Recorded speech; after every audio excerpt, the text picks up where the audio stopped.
ఈ రోజు మన పాఠం ఫిలిప్పీ పత్రిక మొదటి అధ్యాయం 9 నుండి 17వ వచనం వరకు.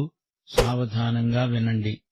మీరు శ్రేష్టమైన కార్యములను వివేచింపగలవారవడానికి మీ ప్రేమ తెలివితో సకల విధములైన అనుభవ జ్ఞానముతో కూడినదై అంతకంతకు అభివృద్ధి పొందాలని, ఇందువలన దేవునికి మహిమ స్తోత్రము కలుగునట్లు మీరు యేసుక్రీస్తు వలననైన నీతి ఫలములతో నిండుకొన్నవారై క్రీస్తు దినము వరకు నిష్కపటులు నిర్దోషులు అవ్వాలని ప్రార్థిస్తున్నాను.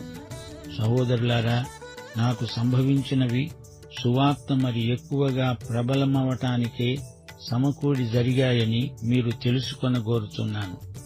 ఎలాగనగా నా బంధకాలు క్రీస్తు నిమిత్తమే కలిగినవి అని ప్రేతోర్యము అనే సేనలోని వారికందరికీ తక్కిన వారికందరికీ స్పష్టమైంది.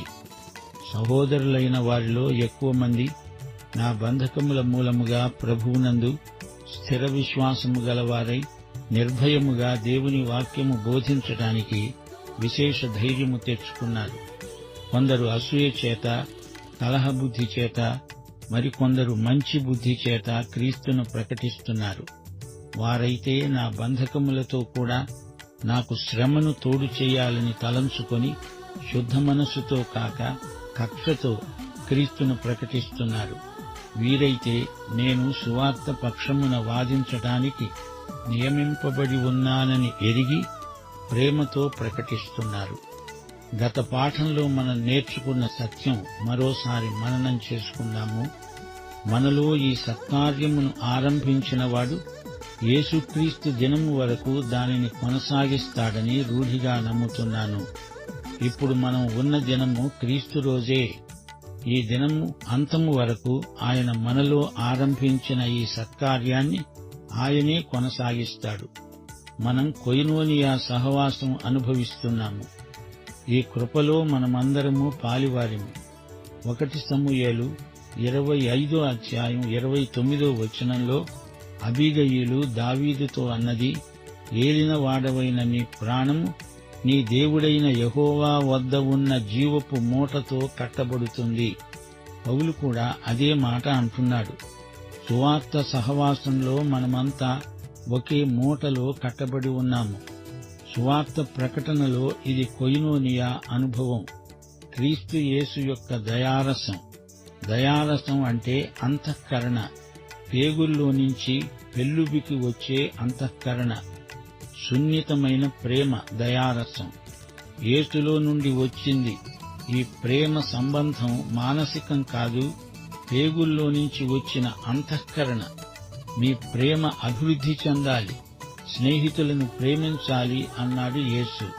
ఆ రోజుల్లో మతాధికారుల మనస్తత్వం ఎలాంటిదో ప్రభువుకు బాగా తెలుసు.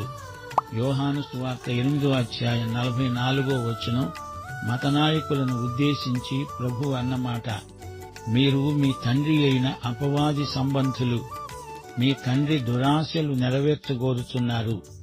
మత్తయి సువార్త 23వ అధ్యాయం 33వ వచనం, సర్పములారా, సర్ప సంతానమా, నరక శిక్షను మీరేలాగు తప్పించుకుంటారు? ఆ మతనాయకుల తండ్రి సైతాను, వారి తల్లి సర్పం. ఇది వారు గుర్తించాల్సిన నగ్న సత్యం. మీ ప్రేమ తెలివితో, అనుభవ జ్ఞానముతో కూడినది అయి ఉండాలి. మీ ప్రేమ అంతకంతకు అభివృద్ధి చెందాలి. అనుభవ జ్ఞానం పలు విధాలు. అన్నిట్లో ప్రేమపూర్వకమైన అభివృద్ధి రావాలి. క్రీస్తునందు విశ్వాసులందరినీ మనం ప్రేమించాలి. కొందరిని ప్రేమించాలి అనిపించదు, అయినా వారిని ప్రేమించి తీరాలి. ఇది ప్రభువు వారి ఆజ్ఞ. తెలివితో, అనుభవ జ్ఞానముతో వివేకవంతమైన ప్రేమ మనకుండాలి. ప్రేమించడమంటే ఏమిటో అనుభవం మీద గాని తెలియదు. యేసు నిన్ను ప్రేమించాడు. అనుభవ జ్ఞానంలో నీవు ఇతరులను ప్రేమించాలి. ఈ విషయంలో పరిశుద్ధాత్మే మనకు సాయం చెయ్యాలి, మనల్ని నడిపించాలి. ఈ విషయంలో సైతాను నిన్ను మోసం చేయవచ్చు. గుడ్డిగా ప్రేమించమని కాదు, తెలివి కలిగి ప్రేమించాలి. ఈ విధంగా దేవునికి మహిమ కలుగుతుంది. దేవునికి స్తోత్రం. మనలో నీతి ఫలాలు నిండి ఉండాలి. నీతి ఫలాలు యేసుక్రీస్తువి. ఆయన వల్లనే మనం ఫలిస్తాము. నీతి ఫలాలు యేసుక్రీస్తుకు మనము చెందిన వారిని అని రుజువు చేస్తాయి. మనము నిష్కపటులము, నిర్దోషులమై జీవించాలి. నీతి ఫలాలు అంటే పరిశుద్ధాత్మ ఫలాలే. గలతీ పత్రిక 5వ అధ్యాయం 22-23 వచనాలు పరిశుద్ధాత్మ పంట. విశ్వాసులు ఫలిస్తారు.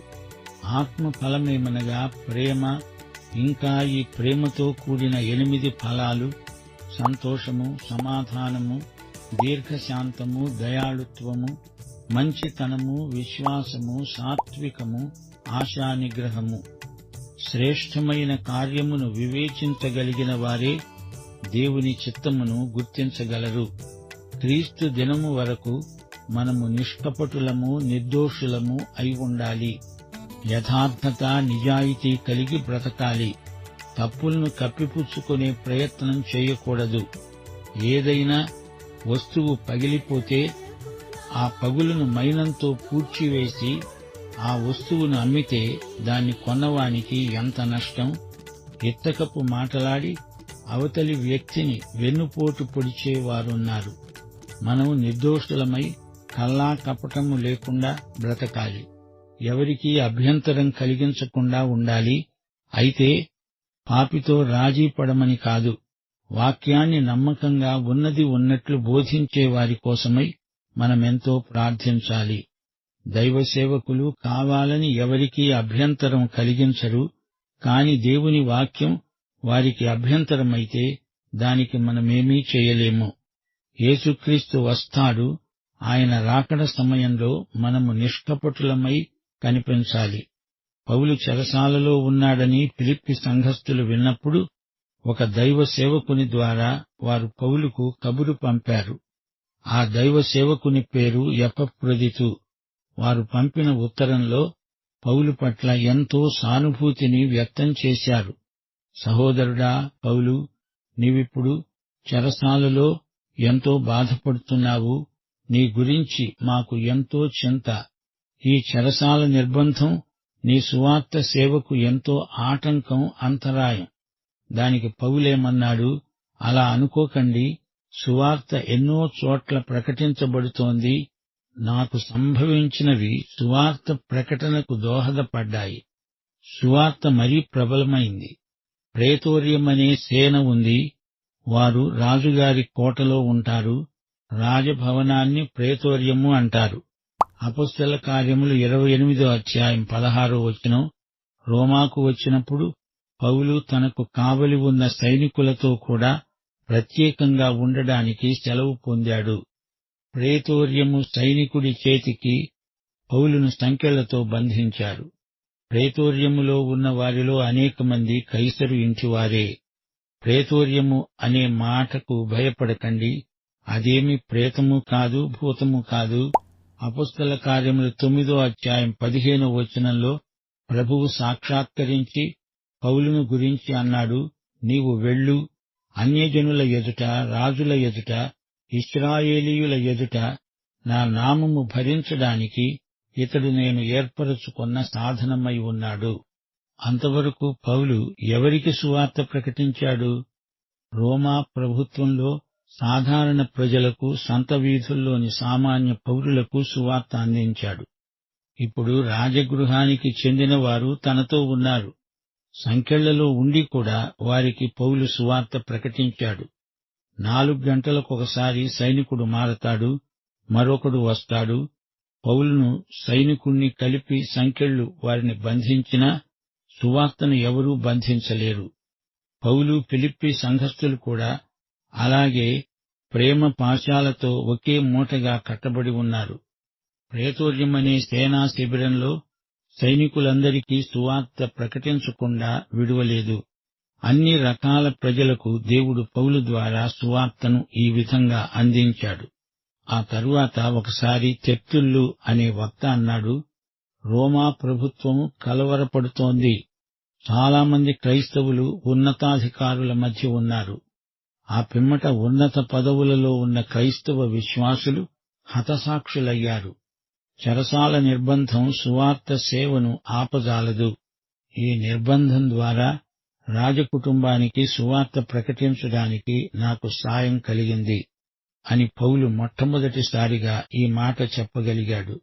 పౌలు బంధకాల మూలంగా సహోదరులు ఎక్కువ మంది విశ్వాసం స్థిరపడింది, ధైర్యం తెచ్చుకొని వాక్యం ప్రకటించారు. నా బంధకాలు వారికి ఎంతో ధైర్యం కలిగించాయి. పౌలు బోధిస్తూ ఉండగా విన్నవారు ఆయన ఎదుట మాట్లాడడానికి భయపడ్డారు. పౌలు చెరసాల నిర్బంధంలో ఉన్నాడు అనేసరికి వారికి ఎక్కడా లేని ధైర్యం వచ్చేసింది.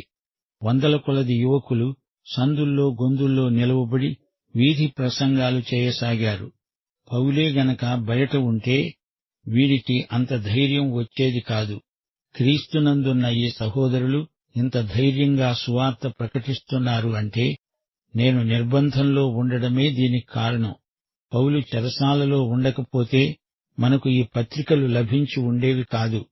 ఎఫెసీ, ఫిలిప్పీ, కొలసీ, ఫిలెమోను ఇవన్నీ చెరసాల పత్రికలే. ఈ పత్రికల మహత్తరమైన లేఖా సాహిత్యం మనకు అంది ఉండేది కాదు. ప్రభువు ఈ విధంగా మనకు ఈ సందేశాలను పౌలు ద్వారా వినిపించాలని సంకల్పించాడు. అది అసలు రహస్యం. ఇది చరిత్రలో భాగమైపోయింది. అంతా దేవుని సంకల్పమే. పౌలంటున్నాడు, యేసు సంభవాలకు దేవుడు. తనకు సంభవించిందంతా ఆయన నిర్వహణే. సువార్త వ్యాప్తి కోసమే దేవుడిదంతా సమకూడి జరిగేటట్టు చేశాడు. దేవునికి స్తోత్రం. పౌలు జీవించిన కాలంలో విషాదకరమైన ప్రమాదాలెన్నో పొంచి ఉన్నాయి. అలాంటివి ఈ రోజున కూడా జరుగుతూనే ఉన్నాయి. కొందరు అసూయ చేత, కలహబుద్ధి చేత, మరికొందరు మంచి బుద్ధితోనే క్రీస్తును ప్రకటిస్తున్నారు. కక్షతో క్రీస్తును ప్రకటిస్తున్నారు. వారి ఉద్దేశమేమిటంటే నా బంధకాలకు శ్రమలను తోడు చేయటం. నా మీది కక్షతో వారీ రీతిగా సువార్తను ప్రకటిస్తున్నారు. కసిదీర ప్రకటిస్తున్నారు. సరే, ప్రకటించనీయండి. వారిది శుద్ధ మనస్సు కాదు, పోటీ మనస్తత్వం. ఈ రోజున కూడా బోధకుల మధ్య ఎంతో కక్ష, కార్పణ్యం, అసూయ, మత్సరం, కుళ్ళుబుద్ధి ఉండడం విషాదకరం. ఈ విషాదం సైతానుకు వినోదం. ఈ పత్రికలో ఈర్ష్య, అసూయ అనే వాటిని పలుసార్లు పౌలు పేర్కొన్నాడు. పౌలు ప్రకటించిన సువార్తకు గొప్ప ఫలితాలు వస్తున్నాయి. తమకు అలాంటి ఫలం లభించటం లేదు. అది వారి కక్షకు, కార్పణ్యానికి కారణం. గమనించండి, ప్రతి క్రైస్తవునికి దేవుడు ఏదో ఒక తలాంతు ఇచ్చాడు. అందరికీ ఒకే ఈవి, తలాంతు, వరము ఉండవు. శరీరావయవములలో ప్రతిదానికి ఒక ప్రత్యేక సేవ నిర్ణయించబడి ఉంది. అసలు సమస్య ఏమిటంటే ఈ వరాలు గలవారు ఇతరుల వరాన్ని చూచి అసూయపడతారు. ఇది మరీ విడ్డూరమనిపిస్తుంది. ఈ వరాలను ప్రేమపూర్వకంగా ప్రయోగించాలి అని కొరింథీ పత్రికలో పౌలు ప్రబోధించాడు. ప్రేమ ఉన్న చోట అసూయ ఉండదు. 1 కొరింథీ 13:4 ఏమంటోంది?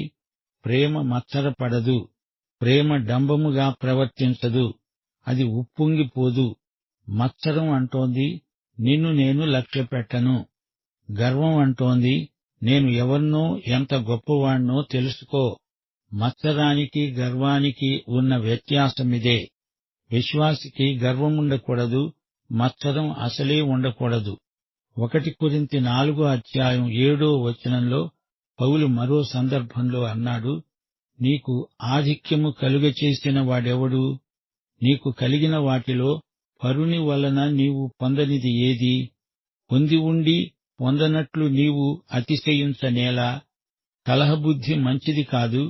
గ్రీకు భాషాపదం ఎరిస్ అనగా కలహాలు రెచ్చగొట్టే దయ్యాలను ఎరిస్ అంటారు. కలహబుద్ధి దయ్యం సృష్టి. కలహబుద్ధి గలవారు సంఘద్రోహులు. సంఘంలో కలహబుద్ధి, అసూయ, మద్యపానాన్ని మించిన కీడు చేస్తాయి. కొందరైతే మంచి మనస్సు గలిగి సువార్త ప్రకటిస్తున్నారు. పౌలంటే వారికి విరోధమేమీ లేదుగాని పౌలు లేడు అని చెప్పి ధైర్యం తెచ్చుకొని సువార్తను ప్రకటిస్తున్నారు. అయినా పౌలును గురించి అడపాదడపా విమర్శ బాణాలు విడుస్తూ ఉన్నారు. అవి సహేతుకమైన పెద్ద సంగతులేమీ కావు. అయితే కొందరికి తెలుసు, నేను సువార్త పక్షమున వాదించటానికి నియమించబడి ఉన్నాను. వీరైతే ప్రేమతోనే ప్రకటిస్తున్నారు. ఈ విధంగా పౌలును గురించి వారికి విభిన్నమైన అభిప్రాయాలున్నాయి. ఏది ఏమైనా సువార్త ప్రకటించబడుతోంది, అది నాకెంతో ఆనందం అంటున్నాడు అపొస్తలుడైన పౌలు. దేవుని ఆత్మ ద్వారా పౌలు ఫిలిప్పి సంఘం కోసం చేసిన ప్రార్థన ఎంతో బలమైనది. వారిలో నీతి ఫలాలు పండాలి, దేవునికి మహిమ కలగాలి. దేవుని ప్రజలు ఎవరికీ అభ్యంతరం కలిగించరు. మనసు విప్పి ఆప్యాయంగా అందరితో మాట్లాడతారు. సరైన పద్ధతులు, సరైన ఉద్దేశ్యాలు మనకుండాలి. మన ప్రేమ గుడ్డిది కాదు. క్రీస్తును, ఆయన ప్రేమను గురించిన ఎరుక మనలో ఉండాలి. యేసు తన సంభవాలన్నిటికీ కర్త అని పౌలు అంటున్నాడు. పౌలుకు ఎలాంటి అనుభవాలున్నాయి? ఆయన్ను బంధించి ఖైదులో వేశారు. ఇది పౌలుకు నిరుత్సాహం కలిగించలేదు. పౌలేమీ సణగలేదు, గొణగలేదు. రోమాపత్రిక 8వ అధ్యాయం 28వ వచనంలో పౌలే ఏమన్నాడు? దేవుణ్ణి ప్రేమించే వారికి, అనగా ఆయన సంకల్పము చొప్పున పిలువబడిన వారికి సమస్తము వారి మేలుకే సమకూడి జరుగుతుంది. తన చెరసాల అనుభవం సువార్త వ్యాప్తికి ఆటంకం కాదు, దోహదం. విపత్తులు అనిపించినవి దీవెనలుగా మారతాయి. దేవుని చేతుల్లో సంఘటనలన్నీ మంచి ఉద్దేశ్యాలనే నెరవేరుస్తాయి. పౌలు నేరస్థుడు కాడు, ఏ చట్టాన్ని అతడు అతిక్రమించినవాడు కాడు. క్రీస్తు సువార్తను ప్రకటించినందుకే పౌలును జైల్లో వేశారు. పౌలు యేసు ఖైదీ, రోమా ఖైదీ కాదు. నీరో చక్రవర్తికి తాను ఖైదీ కాడు, తాను యేసుక్రీస్తు యొక్క ఖైదీ. ఈ మాటను పౌలు ఘంటాకంఠంతో చెబుతున్నాడు. తనకు కావలి ఉన్న సైనికులకు కూడా పౌలు క్రీస్తును గురించి సాక్ష్యం చెప్పాడు.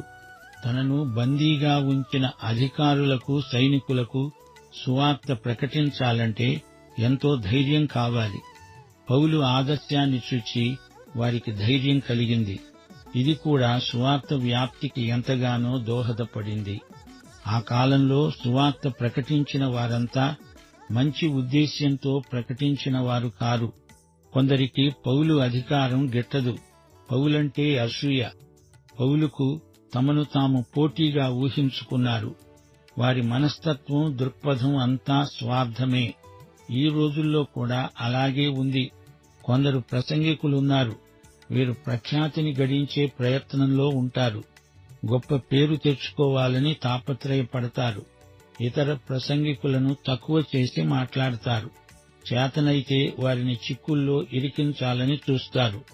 కొందరు మాత్రం యథార్థ మనస్సుతో క్రీస్తు పట్ల, ఆత్మల పట్ల ప్రేమతో క్రీస్తు సువార్తను ప్రకటించేవారు నేడూ ఉన్నారు.